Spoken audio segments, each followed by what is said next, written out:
Permanentemente, el espacio se encuentra ocupado por la energía.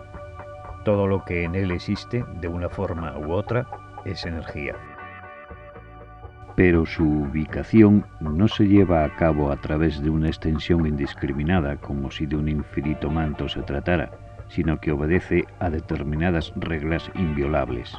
Ya que la energía puede definirse como el ente único que ocupa el espacio-tiempo y se manifiesta por dos fuerzas antagónicas, una centrípeta que tiende a concentrarlo todo en un punto del espacio y otra centrífuga que tiende a evitarlo, esa ubicación se configura unitariamente en infinitas concentraciones de extensión mínima y esférica que denominamos unidades cuánticas elementales. Su influencia se extiende radialmente en forma ilimitada, por lo que se superponen entre sí las de las diversas UCE, no quedando espacio vacío de ella. No obstante, todo ello está coordinado por la ley de la mínima región espacial de la energía, que determina que la mínima zona del espacio que puede ocupar esta es la envolvente de una unidad cuántica elemental, abreviadamente UCE. La ley de la mínima región espacial de la energía determina las dimensiones de una UCE. Esa ley es la que marca el límite al que puede acercarse otra de ellas. La superación de dicho límite provocaría la súbita repulsión mutua, naciendo el impulso P. Es algo que podemos observar en una simple llama, una explosión nuclear o en las llamaradas solares.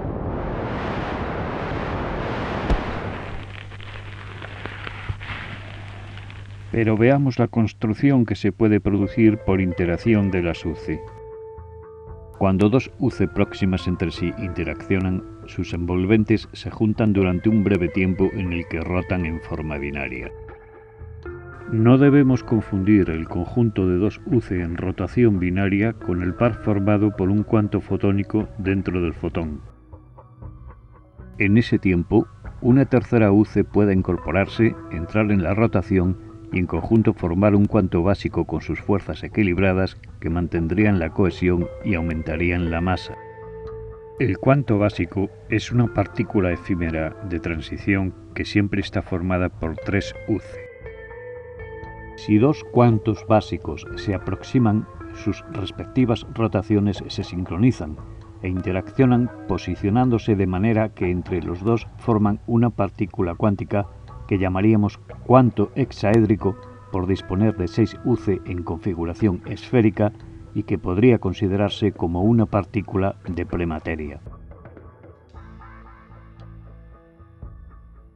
Cuando dos cuantos hexaédricos se encuentran e interaccionan, ruedan uno sobre otro aprovechando los huecos entre las UCE.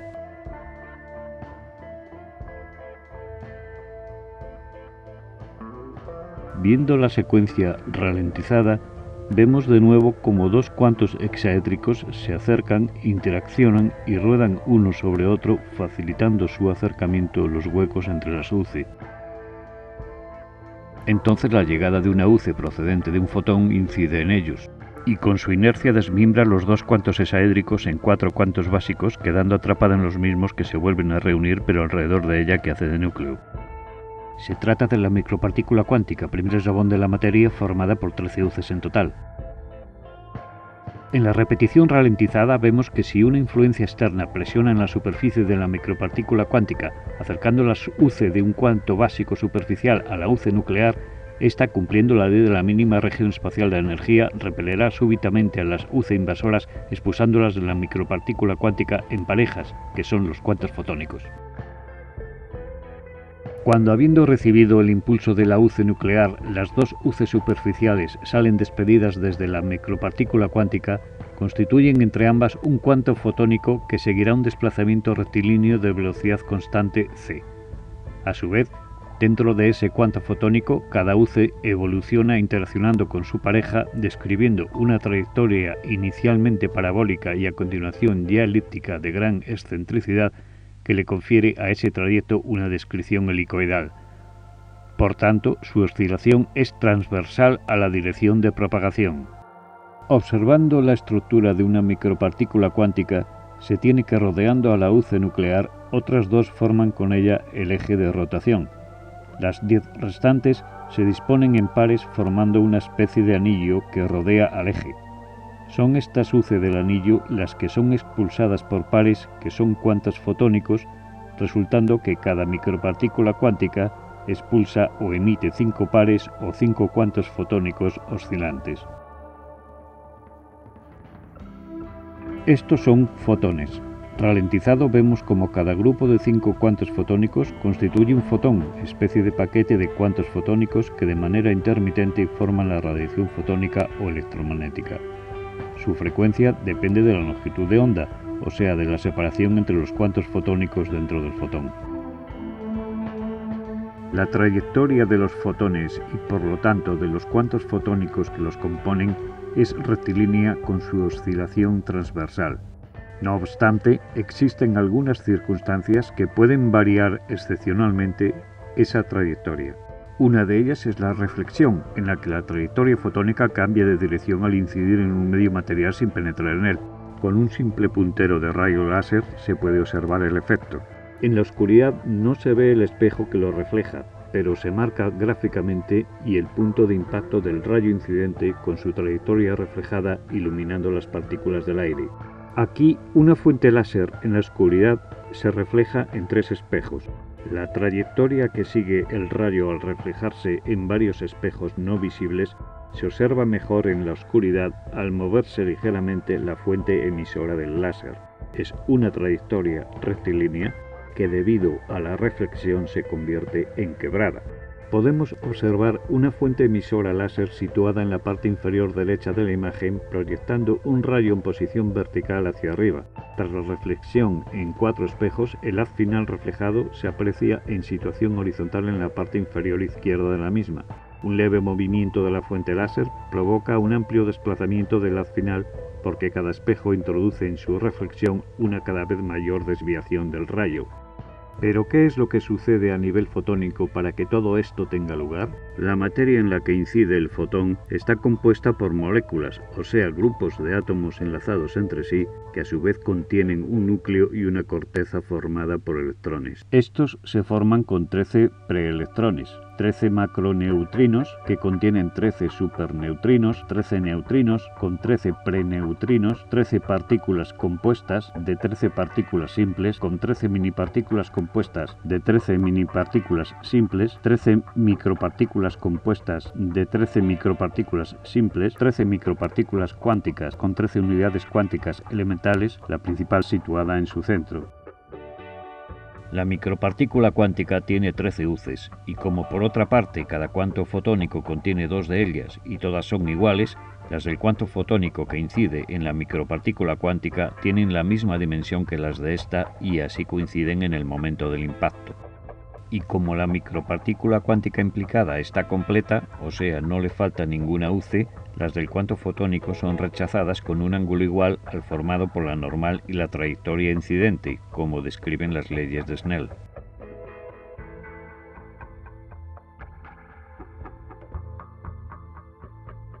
Al introducir una varilla en agua y observar cómo se curva su imagen, podemos apreciar otra de las variaciones de la trayectoria rectilínea de los fotones, que es la producida en el fenómeno de la refracción al pasar aquellos de un medio a otro. La representación de una trayectoria en color verde al atravesar el rayo fotónico un prisma de mayor índice de refracción que el medio en que viajaba indica una desviación hacia el nuevo medio por la pérdida de velocidad al alcanzar la cara de entrada. Cuando lo hace en la cara de salida, encontrándose en un medio de menor índice de refracción, se produce una recuperación de la velocidad, aunque no de la trayectoria inicial, y en consecuencia tiene lugar una nueva desviación que aleja su trayectoria de aquella primera inicial al encontrarse las 2 caras en ángulo, en este caso a 90 grados.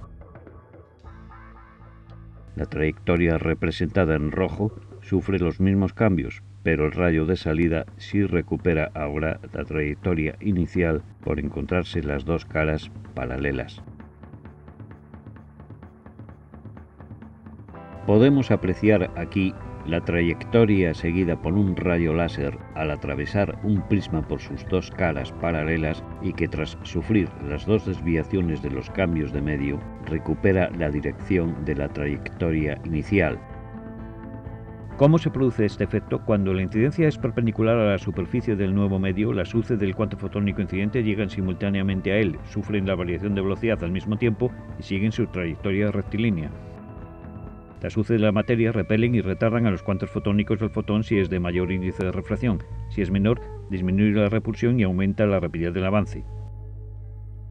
Si el fotón incide en el nuevo medio con una trayectoria no perpendicular, el ángulo que forma con la superficie hace que las luces que lo componen alcancen la misma en diferentes instantes.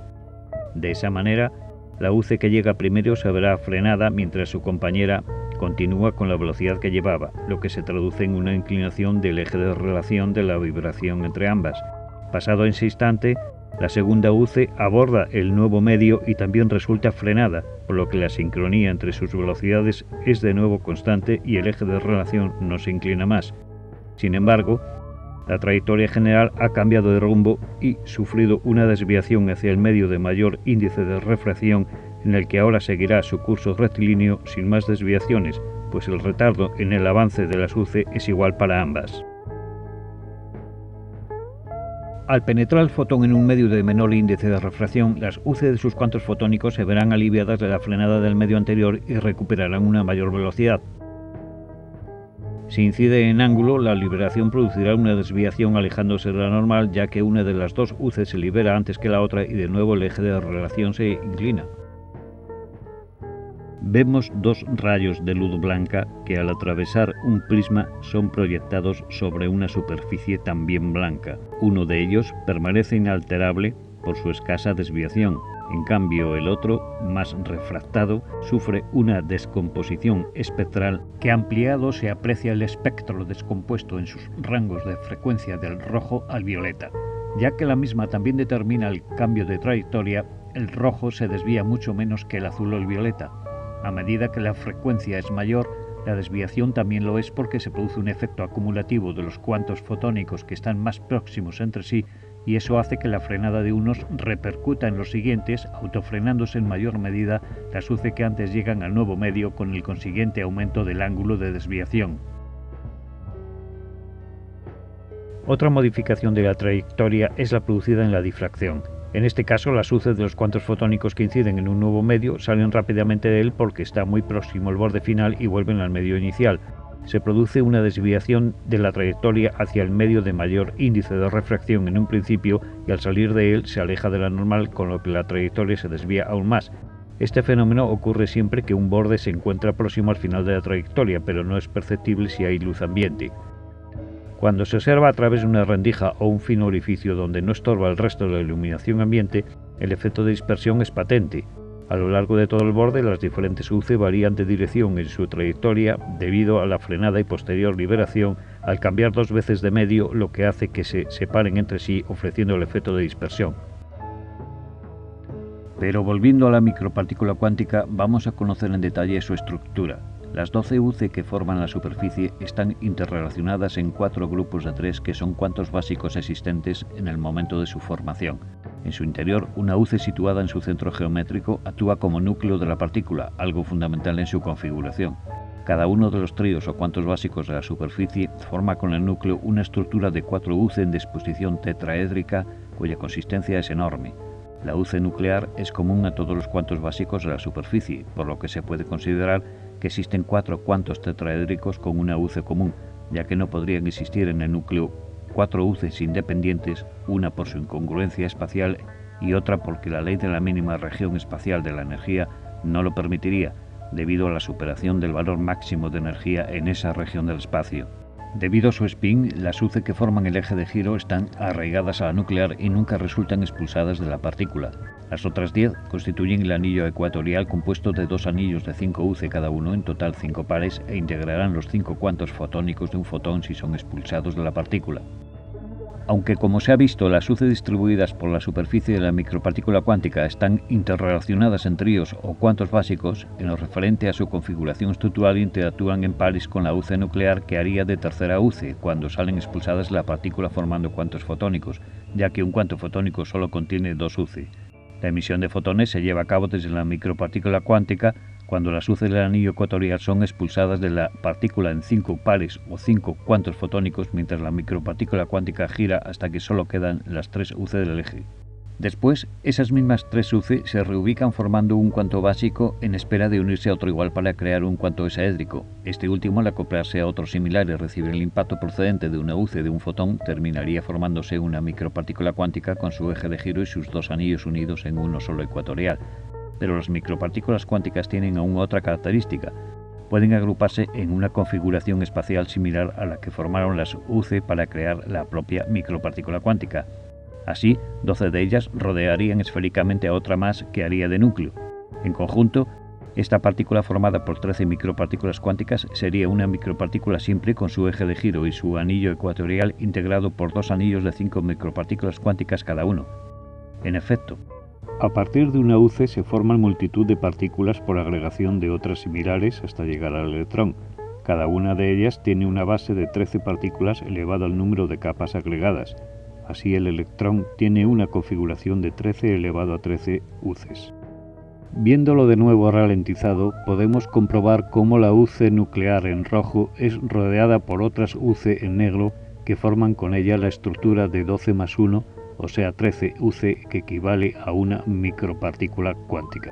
Otras 12 micropartículas cuánticas rodean a la anterior y forman la micropartícula simple de estructura 13 elevado a 2. Con 12 micropartículas simples rodeando a la anterior, tenemos la micropartícula compuesta de 13 elevado a 3. Encontraremos la minipartícula simple de 13 elevado a 4, la minipartícula compuesta con 13 elevado a 5, siguiendo la partícula simple de 13 elevado a 6, y la partícula compuesta con 13 elevado a 7, el preneutrino de 13 elevado a 8, el neutrino 13 elevado a 9, el superneutrino 13 elevado a 10, macroneutrino 13 elevado a 11, el preelectrón con 13 elevado a 12 y el propio electrón con 13 elevado a 13 UCI.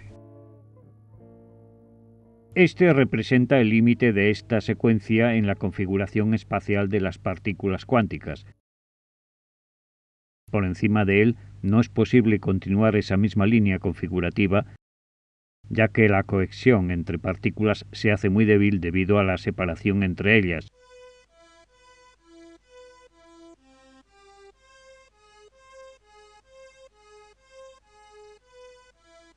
Así, mientras una micropartícula cuántica mantiene una fuerte cohesión porque su unidad cuántica elemental nuclear con su 10% de elasticidad se comprime en torno al 25% de su diámetro, lo que representa una compresión de más del 60% de su volumen, una micropartícula simple, en cambio, no tiene comprimido el núcleo. Las micropartículas simples, que constituyen la micropartícula compuesta, están además ligeramente separadas entre sí, y esa separación es cada vez mayor en las partículas siguientes hasta que es demasiado grande para mantener la cohesión. Eso ocurre por encima del electrón. Las partículas cuánticas en general pueden expresarse por su número de unidades cuánticas elementales representadas exponencialmente desde 13 elevado a 0 para la UCI a 13 elevado a 13 para el electrón.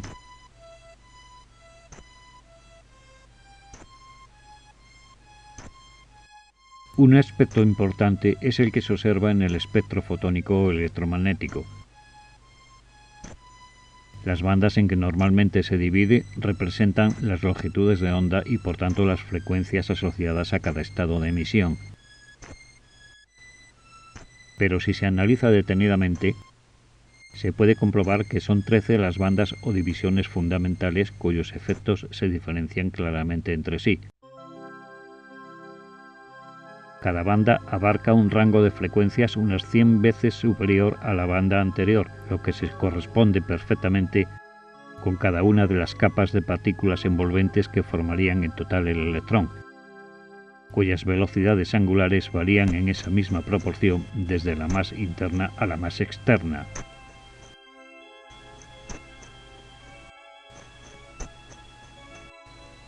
Efectivamente, el giro de la micropartícula cuántica nuclear se ve factorizado en las siguientes capas debido a la velocidad angular cada vez más alta como consecuencia del aumento del radio de giro fruto del incremento del número de micropartículas cuánticas de una capa a otra y de la separación cada vez mayor entre ambas.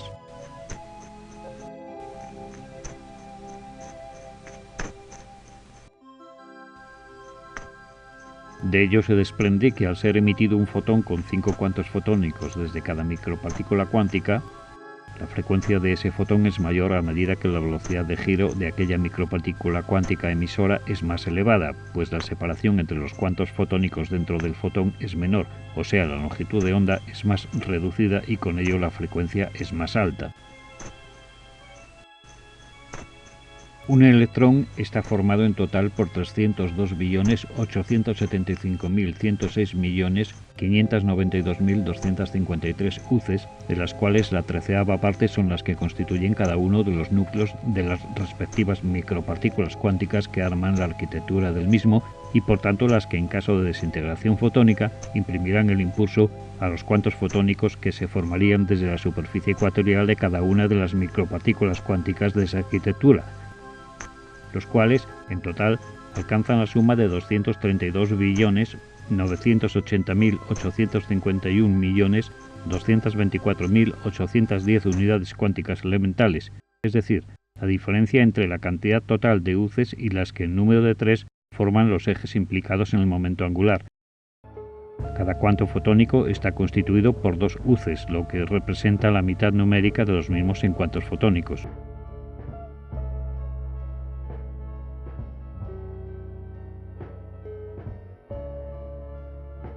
Y puesto que cada cuanto fotónico o QF realiza un desplazamiento vibratorio helicoidal cuyo avance rectilíneo por el espacio se lleva a cabo con una velocidad constante c de 299.792.450 metros por segundo en el vacío, el número de cuantos fotónicos y por tanto de UCs que pasarían por un mismo punto del espacio en ese segundo constituiría su frecuencia y por tanto es medible en la unidad internacional hercio.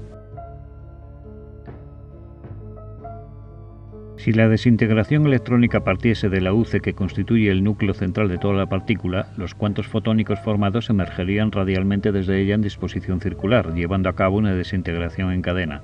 Pero la UC que configura el núcleo de todo el electrón no inicia ningún proceso de desintegración porque no resulta invadida. Cuando ello se produce, lo hacen las UCs contiguas a instancias de agentes que siempre son externos a la partícula. Es en la superficie del electrón donde se inicia la desintegración del mismo en cuantos fotónicos.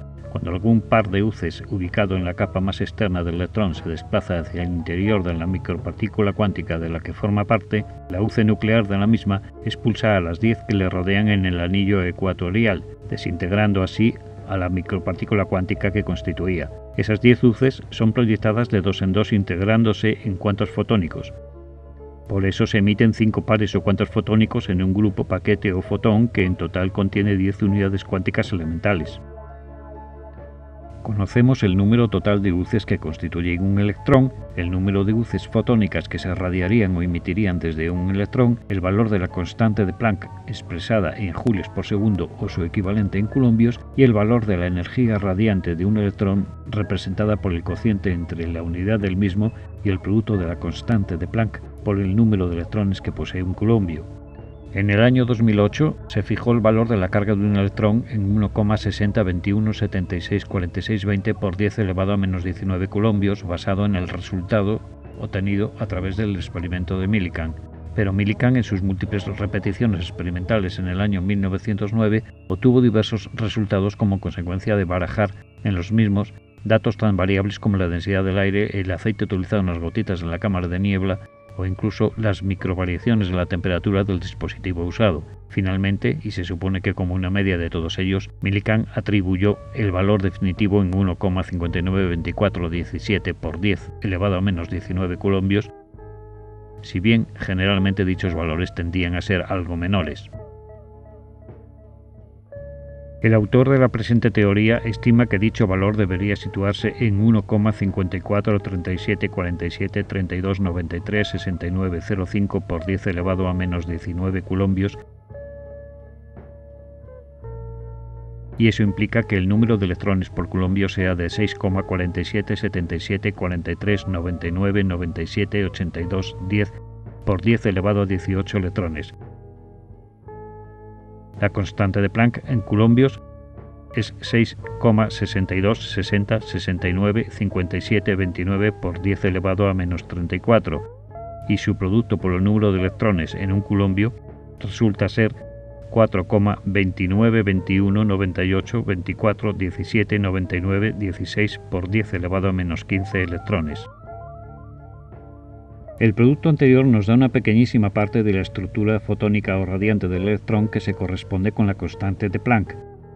El valor de esa estructura radiante total se puede entonces hallar resolviendo una simple regla de 3, lo que nos arroja la cifra de 232.980.851.224.810 partes de un electrón, que coincide exactamente con la estructura radiante del mismo expresada en unidades cuánticas elementales fotónicas de las 302.875.106.592.253 unidades cuánticas elementales totales que lo forman.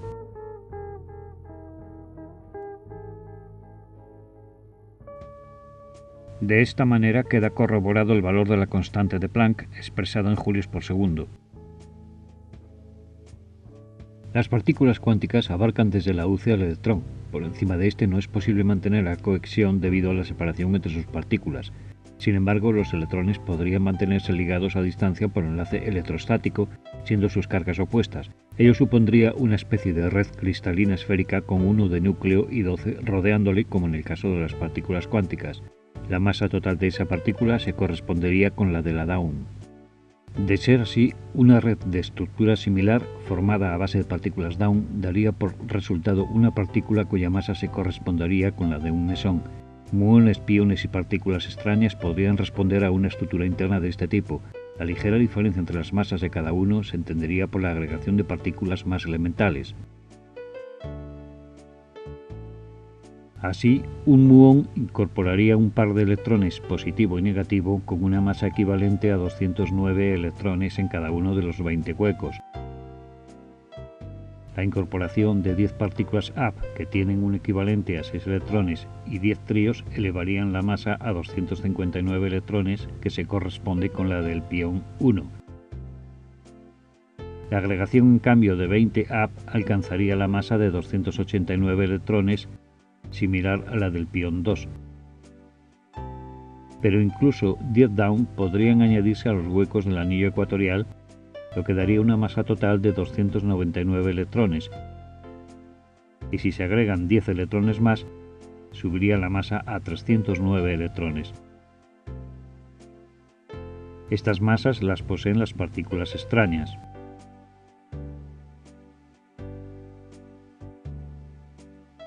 Si estas partículas se acoplasen de 3 en 3, coexionadas por una pequeña partícula central, resulta en conjunto otra mayor. Si esa partícula central está formada por 6 up, la masa total del conjunto llegaría a 963 electrones, correspondiente con la misma masa de la partícula K1. Y si aquella central estuviese formada por 4 down sin núcleo, o sea, de 12 electrones en vez de 13, en disposición tetraédrica, la masa total del conjunto se ampliaría a 975 electrones, como en las partículas K2. Por último, la sustitución de la partícula central por otra cuya formación estuviese integrada por 12 down sin núcleo daría lugar a una masa de 1071 electrones, tal como la posee la partícula eta. Cuando las partículas del tipo mesón se acoplasen en la línea de formación de 13 de ellas, resultarían otras cuyas masas se engloban en el grupo de los bariones. Así, 13 mesones arrojarían una masa de 2197 electrones, equivalente a la de una lambda. Si esta última se desprendiese de 2 mesones, uno en cada polo, y cada mesón del anillo perdiese 2 electrones para su unión, la masa bajaría de 2197 electrones a 1839, que coincide con la del neutrón. Una reducción más de 3 electrones, posiblemente en el mesón nuclear, descendería la masa hasta 1836, como la del protón. El acoplamiento de diversas partículas accesorias acercaría la masa a los valores de las sigma 1, 2, 3 y 4, también a los de las delta, champ, xi1 y xi2. La disposición espacial entre tetraedros de tríos de partículas K1 cuya masa total sería de 2.979 electrones semejarían las partículas xi3. La misma configuración con tríos de K2 y masa total de 3.009 electrones sería para la xi4. En ambos casos, un núcleo de 6 down haría el papel coexionador. La masa de una lambda acoplada a la de una eta tendría el valor de la de una omega. Por su parte, la de una delta y una eta acopladas por un trío daría el valor de una tau. Dos neutrones y una lambda coexionados por un mesón y una down adquirirían una masa de 6.057 electrones que se corresponde con la que tienen las partículas KSI, pero también tres lambdas y dos extrañas adquirirían una masa de 7.209 electrones tal como es en las PSI. El núcleo del átomo de litio contiene 3 protones y 3 neutrones con una masa equivalente a 11.025 electrones. La que posee una partícula botón es del orden de 11.000 electrones. 13 lambdas en disposición esférica y núcleo se asemejan al núcleo del carbono 13. Pero este no contiene 13 lambdas, sino 6 protones y 7 neutrones, o quizás 6 protones, 6 neutrones y una lambda nuclear. El carbono 12 solo tendría 6 protones y 6 neutrones, y el carbono 14, 6 protones y 8 neutrones, o quizás 6 protones, 7 neutrones y una lambda nuclear.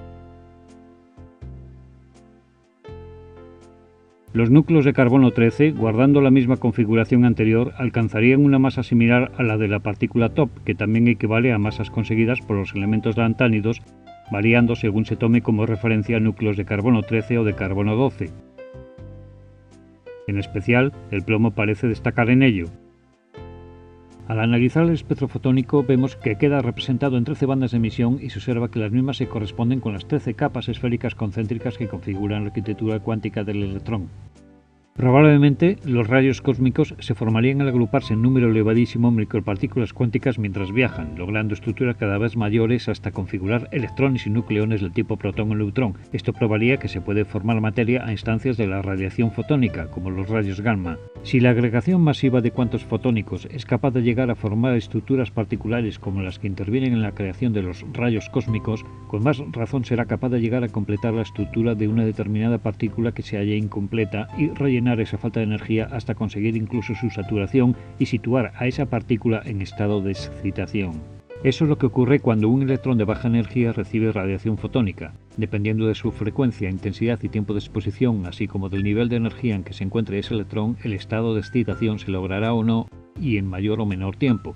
Las radiaciones que consiguen fácilmente esa situación han sido catalogadas como radiaciones ionizantes por su particularidad de romper los enlaces electrónicos en el seno de los átomos, produciendo así los iones. Un electrón excitado al máximo tiene energía de sobra para abandonar una órbita atómica. Si el electrón que abandona esa órbita atómica es el responsable del enlace covalente entre dos átomos de una determinada molécula, el enlace desaparece. Esa desaparición supone la rotura de la molécula o la separación de dos moléculas enlazadas. Si se trata de biomoléculas, la desaparición del enlace puede tener consecuencias nefastas para el órgano vivo afectado.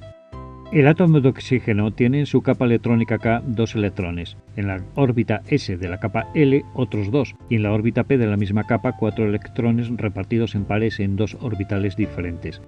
Por su parte, el átomo de carbono tiene en su capa K 2 electrones y en la L 4 repartidos en un par en la órbita S y otro par en un orbital de la órbita P. Y el átomo de fósforo tiene su capa K cubierta con sus 2 electrones, la L con 8 distribuidos en 2 para la órbita S y 6 para la órbita P, que a su vez los tiene en 3 pares conforme a 3 orbitales distintos. Además, posee otra capa electrónica más, la M, ocupada por 2 electrones en la órbita S y 3 electrones en la órbita P, 2 de ellos en un orbital y 1 en el otro. En total son 5 los electrones que ocupan la capa M, por lo que solo necesita 3 más para completar los 8. El hecho de que el fósforo tenga una capa más que el oxígeno hace que sea menos activo que él a la hora de captar electrones. Esa diferencia facilita el enlace covalente entre ambos átomos en el que un electrón de la capa M del fósforo orbita desde ella hasta una órbita del nivel L del átomo de oxígeno y completa su recorrido orbital, regresando a la capa M del fósforo y repitiendo indefinidamente el mismo trayecto. Igual ocurre entre los átomos de oxígeno y carbono, solo que entre ellos el enlace covalente lo lleva a cabo un electrón que orbita entre las respectivas capas L de cada uno. El oxígeno y el fósforo intervienen activamente en la composición del ácido fosfórico, fundamental en la bioquímica.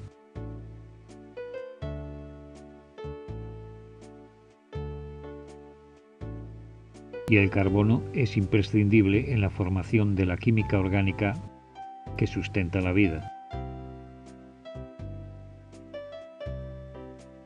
Todo ser vivo superior está compuesto por órganos cuyos tejidos celulares y, en definitiva, sus células están constituidas por proteínas que son sintetizadas en los ribosomas conforme al código genético contenido en una determinada molécula del ácido desoxirribonucleico.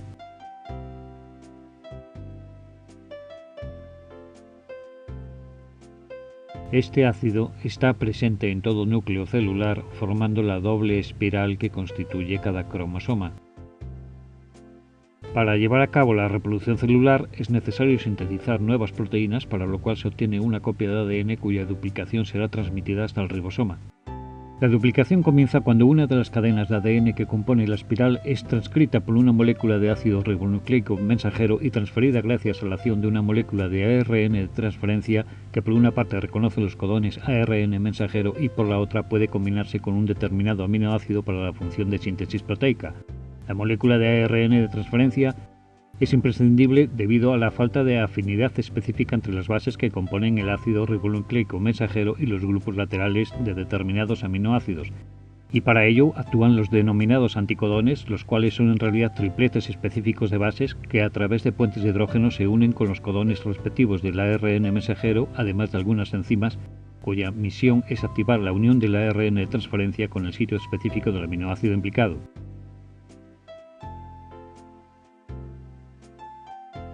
Pero toda molécula de ácido nucleico, ADN o ARN, es un polímero compuesto por dos cadenas de polinucleótidos en las que cada monómero es un nucleótido formado por una base púrica o pirimídica, una pentosa, ribosa o desoxirribosa, y ácido fosfórico que une las pentosas de dos nucleósidos consecutivos mediante una unión éster-fosfato entre el carbono 3 de un nucleósido y el carbono 5 del siguiente.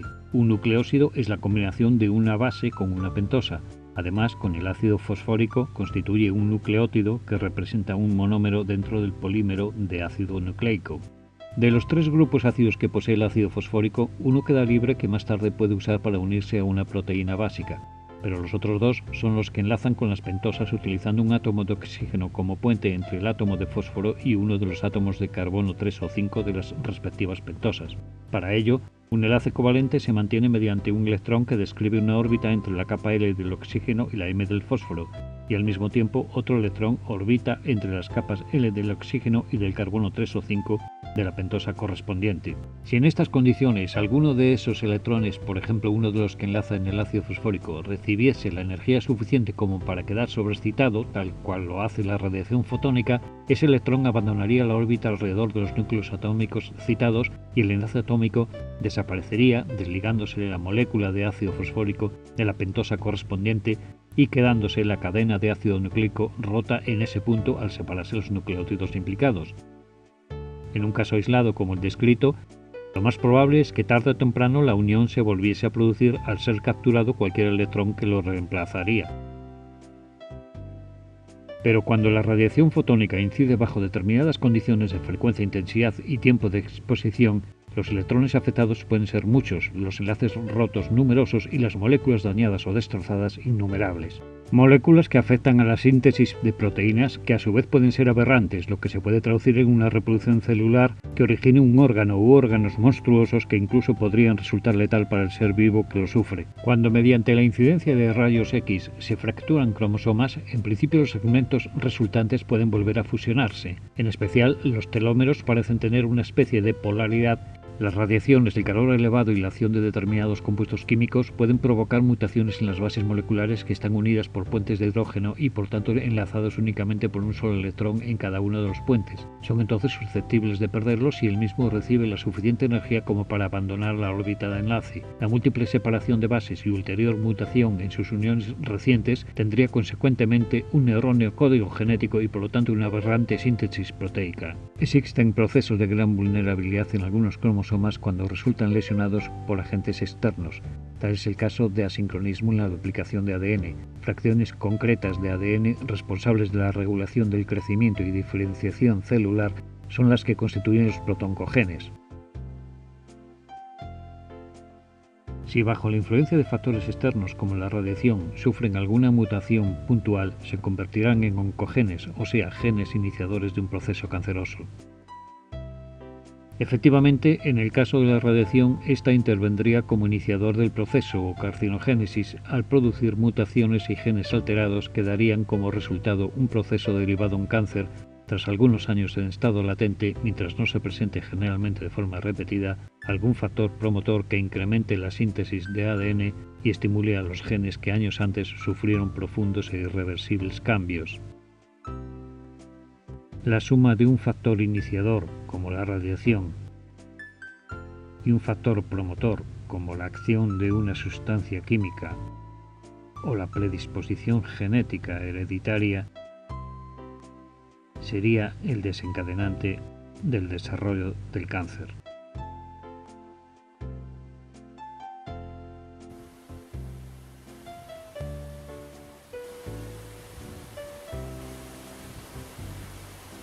A modo de resumen, podemos citar que la presente teoría da una nueva concepción de la energía en el espacio. Se prevé la existencia de partículas subelectrónicas aún desconocidas y abre las puertas a posibles estructuras internas de partículas subatómicas. Se contempla la génesis de los rayos cósmicos a la luz de estos nuevos conceptos. Explica detalladamente cómo y por qué se produce la reflexión, refracción y difracción de las radiaciones fotónicas en base a esos mismos conceptos. De ello se desprende que existe un límite para la mínima longitud de onda y por tanto para la frecuencia máxima de las radiaciones. Sincroniza perfectamente con las bandas en que se divide el espectro fotónico o electromagnético en virtud de las capas envolventes. También explica pormenorizadamente el resultado de la influencia que los fotones tienen sobre la materia, especialmente en lo referente a los enlaces atómicos de los tejidos vivos y más concretamente sobre el ADN y que pueden causar graves dolencias como el cáncer. Confirma la velocidad de la luz en el vacío y se deduce de ella su constante c y su insuperabilidad.